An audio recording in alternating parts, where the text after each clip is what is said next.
आप लोग को बताना चाहिए था जनता को कि तुम्हारी गाड़ी में E20 डल रहा है। अब मैडम जल्दी मत करिए, थोड़ा समझ लीजिए। ठीक है, आप बताइए, मगर सवाल तो आएंगे सर। पहले तो नितिन गडकरी जी ने कभी ये बात नहीं मानी थी कि एथेनॉल से माइलेज कम होती है।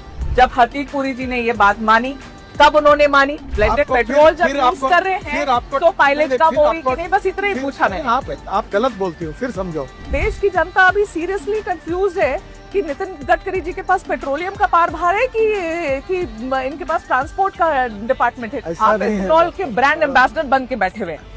सेंट्रल एक्साइज भी कम किया है एथेनॉल ब्लेंडेड पेट्रोल पर, इसके बावजूद भी पेट्रोल के दाम कम क्यों नहीं हुए? ये सब सवाल आप पेट्रोलियम मिनिस्टर को पूछो। ये बढ़िया है। अभी आप देखो, आप क्या करती है? हाँ। आप तबला रंगा बजाती है। अरे क्या तबला बजाती हो? आप अभी मुझे पूछ रहे हैं कि तुम पेट्रोलियम मंत्री हो क्या? ये भी तुम बोलोगे? सर जो प्योर पेट्रोल है XP 170 रुपीज पर लीटर, 170 रुपए प्रति लीटर, सर कौन भराएगा गाड़ी में, बताओ?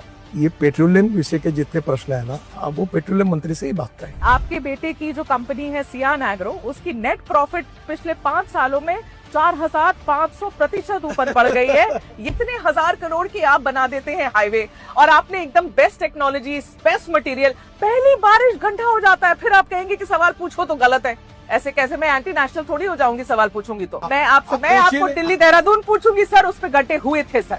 तो आप सबको पेड कैंपेन बोलेंगे, आप कहेंगे सब पेड कैंपेन है, सब ऐसे लोग हैं। ऐसे नहीं, जनता के भी सवाल है ना सर, कभी तो मान लेना चाहिए। अगर कोई बात झूठ बोलने से डिफेमेशन केस होती है। हाँ, आपने जो पढ़ा इसके ऊपर मैं आपके ऊपर डिफेमेशन केस भी कर सकता हूँ।